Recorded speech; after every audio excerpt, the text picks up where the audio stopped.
Hello नमस्कार जय हिंद भाई। आज की जो हमारी क्लास है वो चैप्टर नंबर 7 क्लास 12 यानी अल्टरनेटिंग करंट के ही टॉपिक पर रिलेटेड है। और उसमें सबसे पहला जो टॉपिक है जैसा कि आपको स्क्रीन पर दिखाई दे रहा है एलसी ऑसिलेशन है। बहुत अच्छा टॉपिक है, बहुत इंपॉर्टेंट टॉपिक है। तो भाई बात कर लेते हैं एलसी ऑसिलेशन के बारे में। तो एलसी ऑसिलेशन का मतलब क्या है कि एक जो आपके पास सर्किट है उसमें आपके पास दो चीजें होंगी। एक एल, एल का मतलब इंडक्टर, और एक सी, सी यानी यहां पर कैपेसिटर। तो इनकी वजह से क्या होता है, यहां पर आपको ऑसिलेशन देखने को मिलता है, उसी की बात करते हैं। तो भाई होगा क्या इसमें, आपको जैसा फिगर में दिख रहा है कि यहां पर क्या है, ये कोई सेल है, सोर्स है जहां से क्या मिल रहा है, चार्जिंग करंट मिल रहा है। यहां पर ये कैपेसिटर सी है, ये आपका इंडक्टर लगा हुआ है, और दो जगह की लगी हुई है, एक के है आपका K1 और एक की है आपकी K2। तो यहां पर जो बैटरी से आपको जो करंट मिल रहा है उसे हम क्या बोल रहे हैं, चार्जिंग करंट बोल रहे हैं। और जो इंडक्टर की तरफ जा रहा है उसे हम क्या बोल रहे हैं, डिस्चार्जिंग करंट बोल रहे हैं। तो इसको एक मोटी अगर समझना चाहे, मान लेते हैं आपने क्या किया, जो आपके पास K1 की है, कौन सी की है, K1 की है। जब आप उसको प्लग इन कर देंगे, यानी कि उसको आपने क्या किया, की को क्लोज कर दिया। की को क्लोज करते ही होगा क्या, उसमें से जो करंट है वो जाने लग जाएगा। तो जो सेल है वो क्या करेगा, सबसे पहले जो आपका ये सेल था ये क्या करेगा, इस कैपेसिटर को क्या करेगा, चार्ज करना स्टार्ट कर देगा। ठीक है, क्या करेगा, जो जो आपका सेल है वो कैपेसिटर को चार्ज करना स्टार्ट कर देगा। ठीक है, कब तक करेगा, जब तक कि उसका पोटेंशियल कितना ना हो जाए, जब तक कि उसका potential V is equal to q upon C. ठीक है, तब तक क्या करेगा, इसको चार्ज करेगा। जहां पर Q क्या है, वो चार्ज है जो कैपेसिटर की प्लेट पे है किसी भी इंस्टेंट के लिए, और V क्या है, वोल्टेज है उन दोनों प्लेट के बीच का। इस फॉर्म में होगा क्या, कुछ एनर्जी जो होगी सेल में से वो क्या होगी, स्टोर हो जाएगी डाइलेक्ट्रिक मीडियम में। कहां हो जाएगी, डाइलेक्ट्रिक मीडियम में between the plate of the capacitor. और किस फॉर्म में होगी, वो होगी आपकी इलेक्ट्रोस्टैटिक एनर्जी की फॉर्म में। किसकी फॉर्म में, इलेक्ट्रोस्टैटिक एनर्जी की फॉर्म में, जिसका फॉर्मूला क्या होता है आपका, इलेक्ट्रोस्टैटिक एनर्जी है तो क्या आ जाएगा आपका, U का मतलब एनर्जी, E का मतलब, E आपका इलेक्ट्रोस्टैटिक से मतलब है। तो इलेक्ट्रोस्टैटिक एनर्जी किस फॉर्म में से इसमें स्टोर हो जाएगी, क्यू स्क्वायर अपॉन टू सी की फॉर्म में। किसकी फॉर्म में, क्यू स्क्वायर अपॉन टू सी की फॉर्म में। ठीक है, अब क्या किया हमने, की वन प्लग था हमारा, ये वाले की, इसको हमने इसमें से निकाल दिया। ठीक है, निकालने के बाद में अब क्या किया आपने, जो की है K2, इसको आपने क्या कर दिया, क्लोज कर दिया। मतलब K1 को आपने क्या कर दिया, ओपन कर दिया, K2 को आपने क्या कर दिया, क्लोज कर दिया। अब होगा क्या, जो कैपेसिटर है वो कनेक्ट हो गया आपका किससे, L से। जो आपका कैपेसिटर है ये किससे कनेक्ट हो गया, आपका L से। ये वाला जो हिस्सा है ये तो अब खत्म हो गया, क्योंकि यहां से करंट आएगा नहीं, सर्किट क्या कर दिया हमने, ब्रेक कर दिया। जैसे इसको लगाया, क्योंकि अभी कैपेसिटर क्या हो चुका, हमारा चार्ज हो चुका है, तो अब क्या होगा, कैपेसिटर हमारा डिस्चार्ज होना शुरू कर देगा। क्योंकि यहां से क्या होगा, जो करंट है वो किधर की तरफ आएगा, एल की तरफ आएगा। ठीक है, तो क्या हो गया, कैपेसिटर डिस्चार्ज होना शुरू हो जाएगा, और एल जो है वो एल क्या होगा, इंड्यूस ईएमएफ जनरेट करना स्टार्ट करेगा। मतलब उस पर ईएमएफ इंड्यूस होना स्टार्ट हो जाएगा, जो ग्रोथ ऑफ करंट को क्या करेगा, अपोज करेगा। ठीक है, क्या करेगा, जो ग्रोथ हो रही थी करंट की एल में, उसको अपोज करेगा। और क्या करेगा, इसकी वजह से जो करंट है जो बढ़ रहा था वो डिले शो करेगा। क्या करेगा, डिले शो करेगा। तो जब भी इस कंडीशन में जो कैपेसिटर पूरी तरीके से जब डिस्चार्ज हो जाएगा, तो क्या होगा, उसमें एक एनर्जी अपीयर होगी, किसमें, इंडक्टर में। एक एनर्जी स्टोर हो जाएगी, और वो किस फॉर्म में होगी, वो मैग्नेटिक एनर्जी के फॉर्म में स्टोर हो जाएगी। किसकी फॉर्म में, मैग्नेटिक एनर्जी की फॉर्म में स्टोर हो जाएगी। मैग्नेटिक एनर्जी की फॉर्म में स्टोर हो जाएगी, किसमें होगी, इंडक्टर में। क्या होती है हमारी मैग्नेटिक एनर्जी, हमने लास्ट में पढ़ा था कि एनर्जी स्टोर्ड एन इंडक्टर क्या होता है हमारा, मैग्नेटिक एनर्जी है। तो हमने क्या किया, यूबी से शो किया, क्या थी हमारी, हाफ एल आई स्क्वायर। ठीक है, अब यही प्रोसेस क्या होगा, कंटिन्यूएशन में चलेगा। कैसे, एक चीज पहले क्या करेगी, जो आपका सेल है वो को चार्ज करेगा, और जैसे की वन को हम हटा देंगे, फिर वो जो कैपेसिटर है वो डिस्चार्ज होगा, और डिस्चार्ज होने की वजह से क्या होगा, एनर्जी स्टोर होना शुरू हो जाएगी इंडक्टर में। और यही दोनों चीजें जब आपस में एक दूसरा इंटरलेट करती हैं बार बार कंटिन्यूएशन में, यहीं से हमें क्या मिलता है, एक ऑसिलेशन मिलता है। उस ऑसिलेशन में क्या बोलते हैं, एलसी ऑसिलेशन बोलते हैं। ठीक है, क्या बोलते हैं, एलसी ऑसिलेशन बोलते हैं। अब यहां हमने मान लिया कि इस पूरे प्रोसेस में अगर if there is no loss of energy, मान लिया कोई एनर्जी का लॉस नहीं हो रहा है, if there is no loss of energy, अगर कोई एनर्जी का लॉस नहीं होगा तो वो ऑसिलेशन हमारा कौन सा होता है भाई? अगर एम्पलीट्यूड कम ही नहीं हो रहा क्योंकि एनर्जी लॉस ही नहीं हो रही, तो वहां पर जो हमारा ऑसिलेशन मिलेगा वो कौन सा होगा? Undamped oscillation. If there is no loss of energy then the oscillation is undamped. कैसा होगा? अनडैम्प्ड ऑसिलेशन मिल जाएगा। ठीक है, अनडैम्प्ड मिल रहा है तो उसका मतलब क्या होगा? उसकी जो एम्पलीट्यूड है वो एम्पलीट्यूड कम नहीं होगा, बराबर रहेगा। ठीक है, कैसा रहेगा? बराबर रहेगा। तो ये क्या मिल जाएगा आपको? अनडैम्प्ड ऑसिलेशन इसमें मिल जाएगा। लेकिन क्या लेकिन जब भी हम बात करते हैं ना एक्चुअल प्रैक्टिस की, तो एक्चुअल प्रैक्टिस में एनर्जी लॉस होता है। बेसिकली क्या होता है? वो ट्रांसफॉर्मेशन होता है, बट एक्चुअल में हम क्या बोलेंगे? But in actual there is loss of energy. ठीक है, एक्चुअल में तो भैया एनर्जी का लॉस होता है। तो इस कंडीशन में जो ऑसिलेशन होगा वो कैसा होगा? Oscillation is damped. कैसा मिलेगा? डैम्प्ड ऑसिलेशन मिलेगा। और डैम्प्ड ऑसिलेशन कौन सा होता है? जिसमें एम्पलीट्यूड लगातार घटता जाता है। कैसा होता जाता है? घटता जाता है और घट करके एक बार खत्म हो जाता है। ठीक है, तो ये कौन सा हो गया? डैम्प्ड ऑसिलेशन हो गया। एक्चुअल प्रैक्टिस में जो हमें ऑसिलेशन मिलेगा वो कैसा होगा? डैम्प्ड होगा। बट हम मान लेते हैं कि यहां पर कोई एनर्जी का लॉस नहीं है, तो उस कंडीशन में हम क्या बोल देते हैं कि जो ऑसिलेशन हो रहा है वो कैसा हो रहा है? अनडैम्प्ड ऑसिलेशन हो रहा है। ठीक है, तो यहां तक ये चीजें समझ में आ गई होंगी, क्लियर होंगी। अब जरा आगे बात करते हैं, फ्रीक्वेंसी की बात करेंगे इलेक्ट्रिकल ऑसिलेशन में। किसकी बात करेंगे? फ्रीक्वेंसी की बात करेंगे। तो देखिए भैया एक बार फटाफट से, फ्रीक्वेंसी की जब बात करेंगे तो क्या चीजें आएंगी? किसकी बात कर रहे हैं हम? जब हम बात कर रहे थे इलेक्ट्रिकल ऑसिलेशन की। ठीक है, तो फ्रीक्वेंसी ऑफ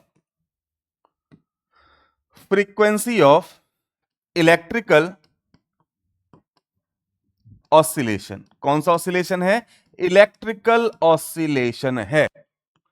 ठीक है, उसकी हम फ्रीक्वेंसी की बात करेंगे यहां पर। तो अगर हमने मान लिया कि किसी भी मूवमेंट में जो सर्किट है उसमें हमने की जो K2 है उसको क्या कर दिया? प्लग इन कर दिया।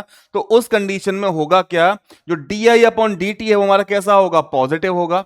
यानी कि चेंज ऑफ करंट जो है वो कैसा होगा? पॉजिटिव होगा। तो इंड्यूस ईएमएफ जो जनरेट होगा वो हमारा किसके बराबर होगा? वो हमारा बराबर होगा Q/C। किसके बराबर?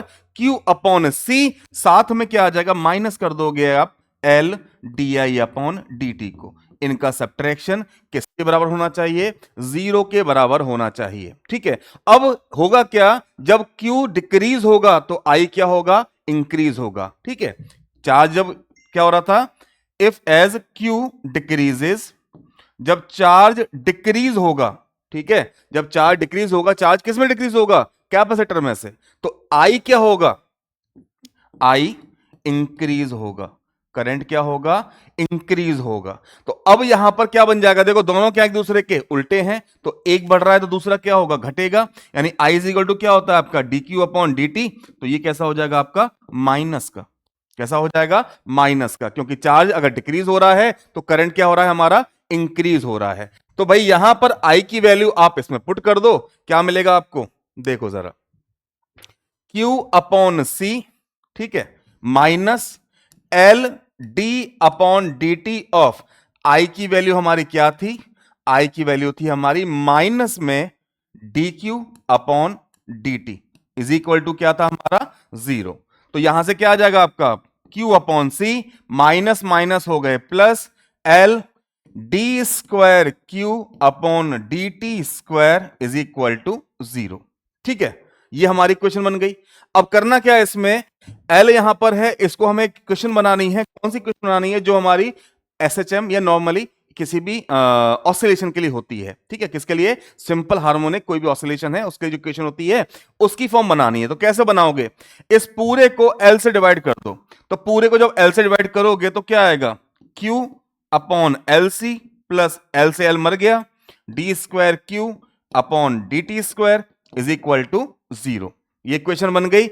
इसी को कैसे लिख सकते हैं? और पलट दो थोड़ा सा, क्या आ जाएगा? D square Q upon D T square plus Q upon L C is equal to क्या बन गया आपका? 0 के बराबर आ गया। तो ये इक्वेशन क्या आपको वैसे नहीं दिख रही है सिंपल हार्मोनिक मोशन जैसी? क्या होती है वो आपकी? D square X upon D square X, X क्या इसमें हमारा? Displacement, upon D T square plus omega square is equal to 0। ठीक है, कुछ ऐसी ही तो इक्वेशन दिख रही है आपको। ओमेगा स्क्वायर, हाँ साथ में एक आ गया डिस्प्लेसमेंट और आएगा। तो D square X upon D T square plus omega square X is equal to 0, जो कि हमारी सिंपल हार्मोनिक ऑसिलेटर के लिए होती है। कुछ ऐसी इक्वेशन दिख रही है। अब हमें यह मालूम है जो चार्ज है वो ऑसिलेट हो रहा है किसके साथ? नेचुरल फ्रीक्वेंसी के साथ। ठीक है, charge oscillate with natural frequency. ठीक है, कौन सी फ्रीक्वेंसी है? नेचुरल फ्रीक्वेंसी के साथ। तो भाई ओमेगा इज इक्वल टू हमने क्या निकाला था? 1 अपॉन अंडर रूट में एल सी। ठीक है, अब यही क्या बन जाएगा हमारा? अगर आया है omega is equal to 1 upon under root में एल सी, ओमेगा हमारा क्या होता है? 2 pi nu is equal to 1 upon under root में एल सी। तो यहां से फ्रीक्वेंसी यानी हमारा क्या आ जाएगा? 1 अपॉन 2 पाई अंडर रूट में एल सी के बराबर आ जाएगा। ये हमारी क्या हो जाएगी? इसकी फ्रीक्वेंसी हो जाएगी। ठीक है, तो यहां तक किसी को कोई समस्या नहीं आनी चाहिए। तो ये बात होगी आपकी किसके लिए? फ्रीक्वेंसी के लिए। ठीक है, अब बात करें वेरिएशन ऑफ चार्ज जो होगा वो हमारा किस इक्वेशन से रिलेट करेगा। तो ध्यान रखना, वेरिएशन ऑफ चार्ज की जब बात करेंगे ना, वेरिएशन ऑफ चार्ज की जब आप बात करेंगे तो वहां पर Q चार्ज की इक्वेशन क्या बन जाएगी? Q naught cos omega T. क्या बन जाएगी? Q naught cos omega T. और जो करंट है वो हमारा क्या था? याद होगा अभी निकाला था, I is equal to minus D Q upon D T. क्यों? क्योंकि दोनों क्या चल रहे हैं? उल्टे चल रहे हैं। एक घट रहा है तो दूसरा क्या हो रहा है? उसमें बढ़ जा रहा है। तो भाई क्या हो जाएगा यहां पर?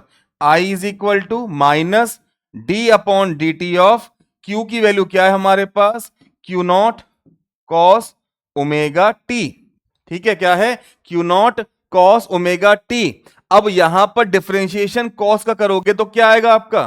कॉस का जब डिफरेंशिएशन करेंगे तो माइनस का साइन आ जाएगा, माइनस माइनस प्लस हो जाएंगे। तो I इज इक्वल टू क्या आ जाएगा आपका? Q not sine omega T के बराबर। ठीक है, आई कितना आ जाएगा आपका? Q not sine omega T के बराबर। जहां पर जो आई नॉट है वो हमारा किसके बराबर हो जाएगा? आई नॉट हमारा हो जाएगा मैक्सिमम वैल्यू ऑफ करंट है। आई नॉट इतना बता दूं आपको, क्या है आई नॉट? आपकी मैक्सिमम वैल्यू ऑफ करंट है। ठीक है, आई नॉट, ध्यान रखना इस चीज को। चल भाई आगे बात करें। अब तो जब बात करेंगे फ्रीक्वेंसी की तो यहां फ्रीक्वेंसी की बात तो खत्म हो गई। अब बात करेंगे टाइम वेरिएशन के बारे में। किसके बारे में? टाइम वेरिएशन के बारे में, या टाइम इंडिपेंडेंस कैसे है टोटल एनर्जी पे। किस पे? टोटल एनर्जी पे कैसे है, जरा देखो। तो टाइम इंडिपेंडेंस है टोटल एनर्जी पे जब हम फ्री एलसी ऑसिलेशन की बात करते हैं। किसकी बात करते हैं? फ्री ऑसिलेशन की। तो सुनो जरा, time independence of free LC oscillation. ठीक है, फ्री है, ध्यान रख लेना, फोर्स्ड नहीं है। ठीक है, कैसा है? फ्री है। तो time independence of free LC oscillation energy. क्या? Energy.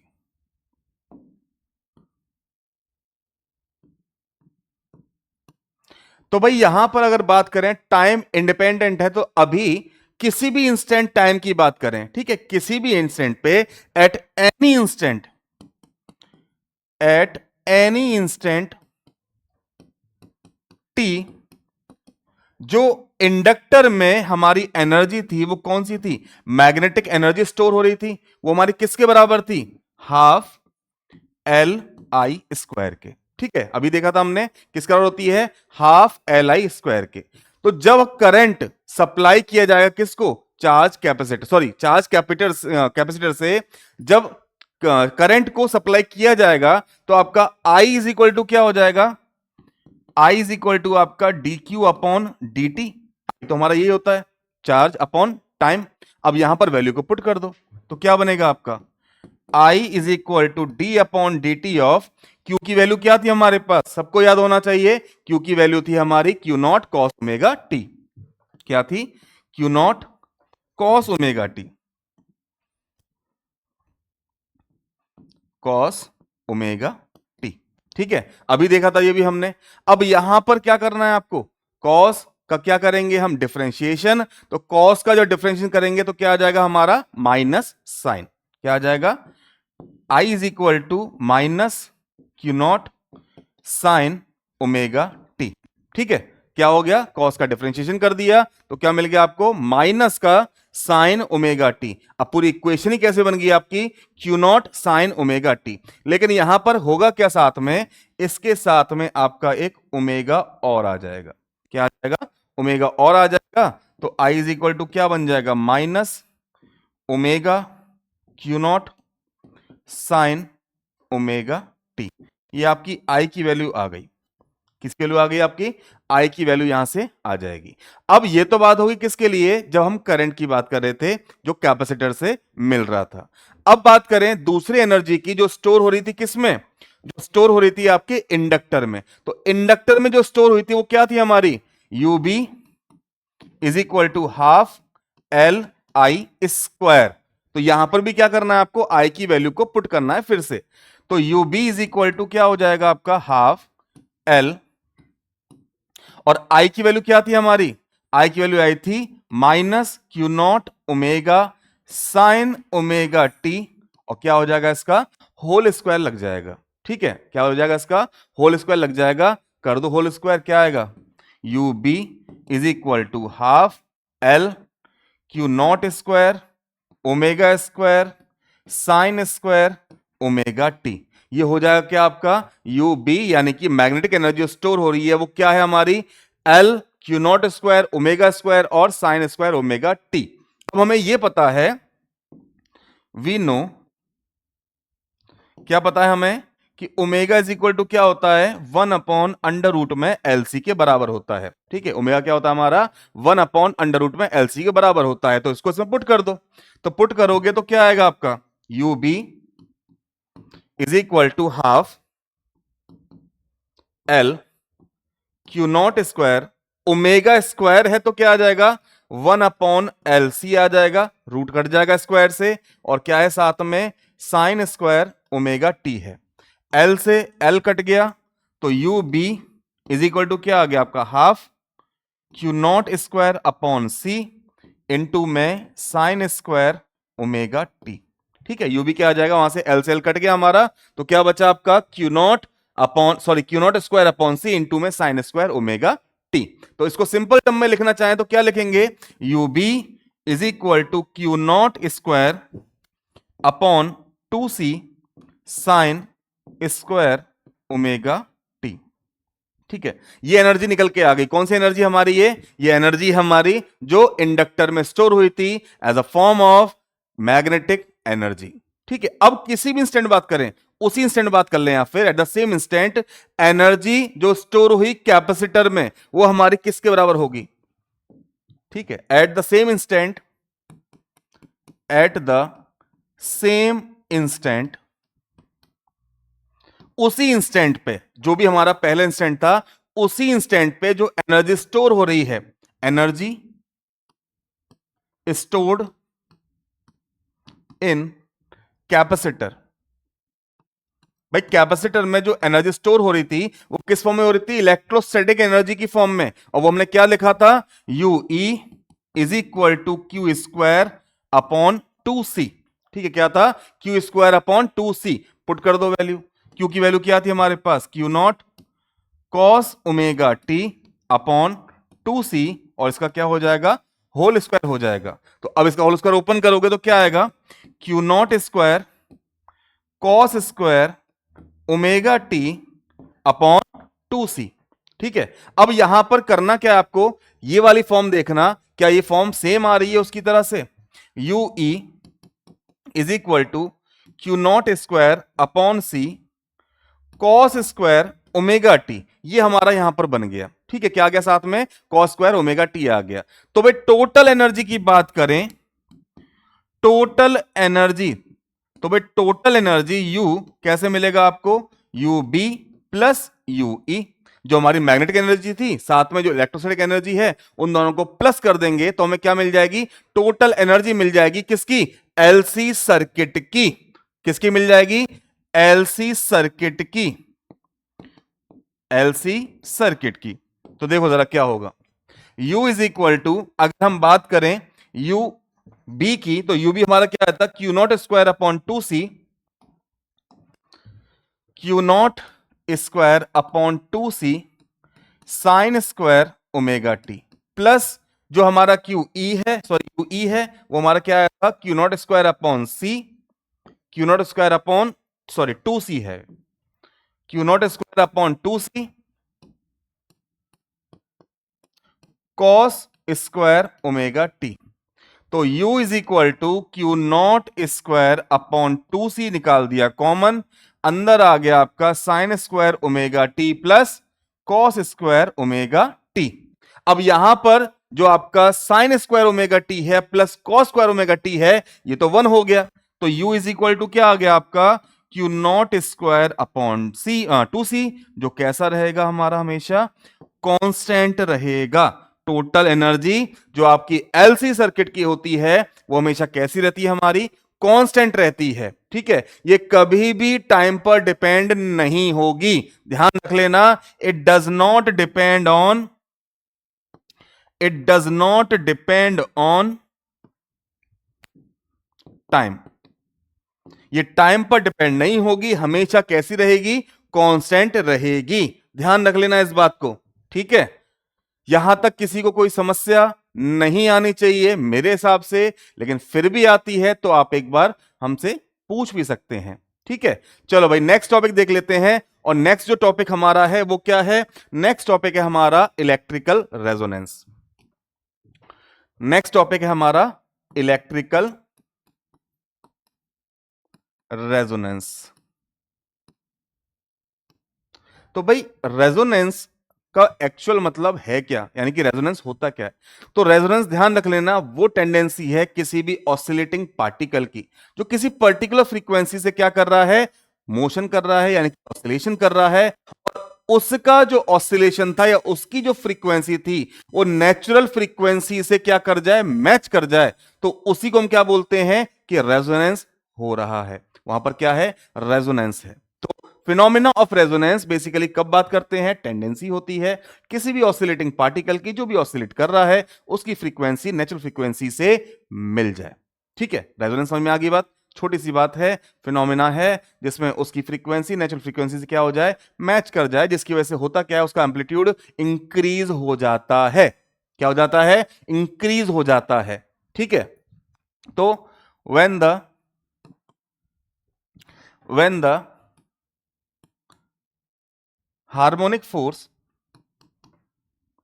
of the oscillating body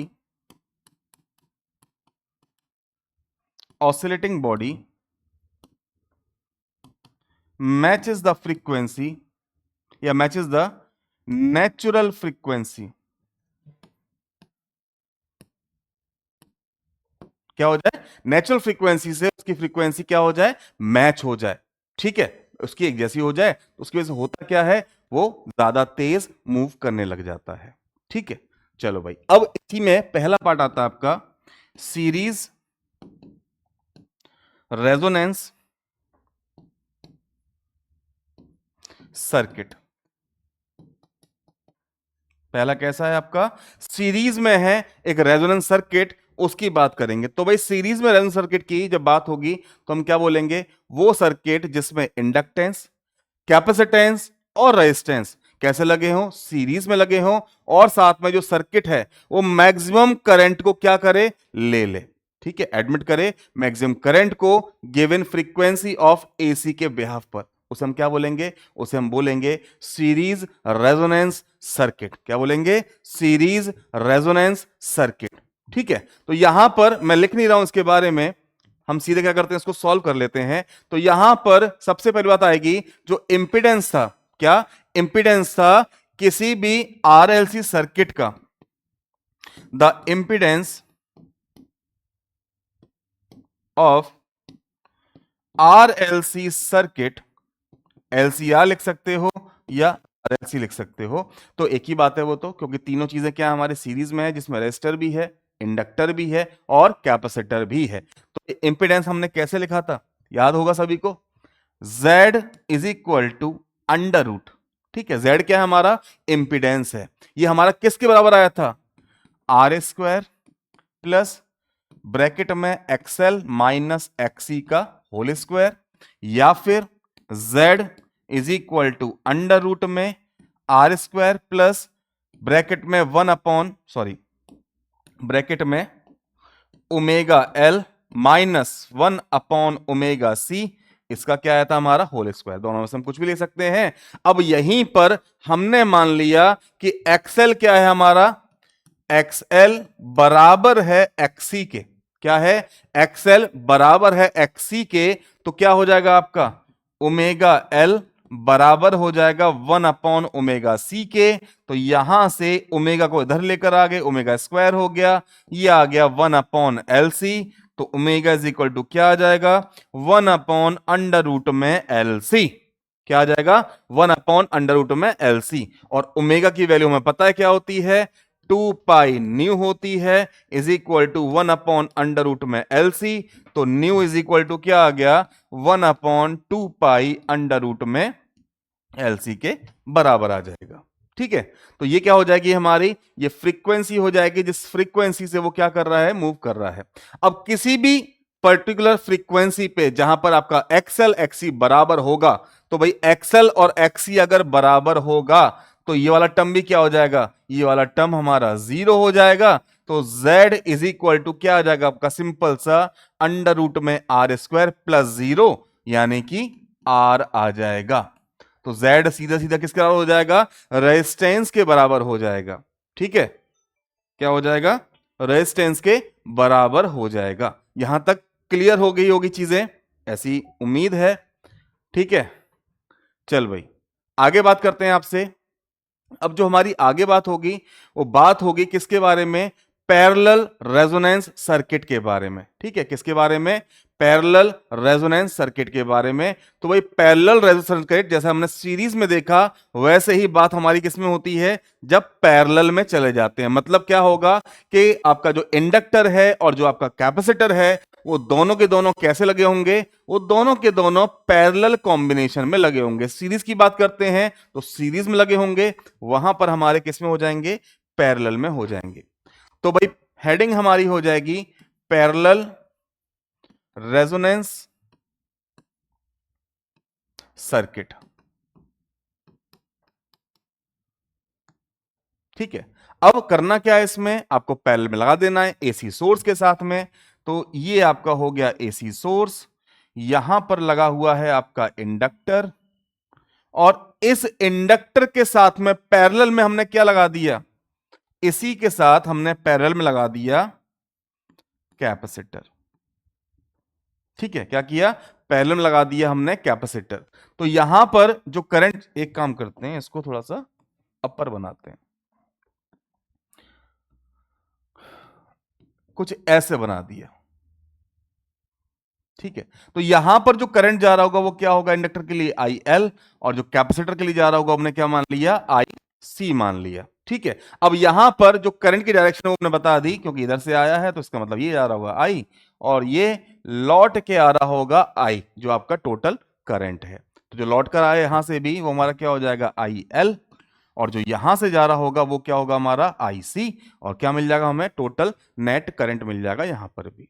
अब यहां पर हमें यह मालूम है कि ईएमएफ की जो इक्वेशन होती है वो क्या होती है हमारी, E not sine omega T. सबको याद हो गई होगी अब तो कि जो ई होता है वो हमारा किसका होता है, ई नॉट साइन ओमेगा टी की। अब हमें ये पता है कि जो करंट है, ठीक है, जो करंट है एल में, किसमें, एल में, वो क्या कर रहा होगा, लैग कर रहा होगा behind the applied alternating EMF. किसके, जो भी हमने ईएमएफ दिया है उसमें क्या कर रहा होगा, लैग कर रहा होगा, और लैग भी किससे कर रहा होगा, एंगल पाई बाई 2 से। किससे, एंगल पाई बाई 2 से। पाई बाई 2 मतलब जो आपका 90 डिग्री एंगल है। तो यहां पर जो हमारा करंट है आई एल, कौन सा करंट, आई एल, किससे शो करेंगे, तो भाई हम इसमें शो कर देंगे जो इंडक्टिव रिएक्टेंस है उसके बिहाफ पर। तो क्या हो जाएगा, I L is equal to जो आपका पीक ईएमएफ है उसे हमने किससे डिवाइड कर दिया, हमने डिवाइड कर दिया उसको जो इंडक्टिव रिएक्टेंस है उससे। तो लैग कर रहा है तो क्या होगा, साइन ओमेगा टी माइनस कितना हो जाएगा, जिस एंगल से कर रहा है, किस एंगल से कर रहा था, पाई बाई 2 से। तो क्या करेंगे, इसको माइनस कर देंगे पाई बाई 2। अगली बात देखो, ये तो बात होगी किसके लिए, इंडक्टर के लिए। सेम वैसे ही बात करें जब बात करेंगे हम किसी भी कैपेसिटर के लिए, तो कैपेसिटर में क्या होगा, जो करंट होगा वो लीड करेगा, ठीक है। इन capacitor current lead by pi by 2। किससे लीड करेगा, पाई बाई 2 से लीड कर रहा होगा। तो यहां पर आपका जो आईसी है वो किसके बराबर आ जाएगा, E naught upon XC sine omega T plus pi by 2। जब लीड कर रहा है तो प्लस, जब लैग कर रहा है तो माइनस। तो टोटल करंट जो होगा सर्किट में, द टोटल करंट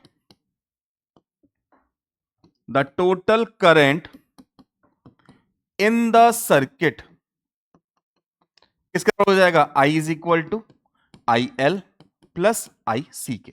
दोनों करंट को क्या करोगे आप, माइनस कर दोगे, क्या आएगा, I is equal to, I L की वैल्यू क्या आई थी हमारी, E naught upon XL sine omega t minus pi by 2 plus E naught upon XC sine omega T plus pi by 2।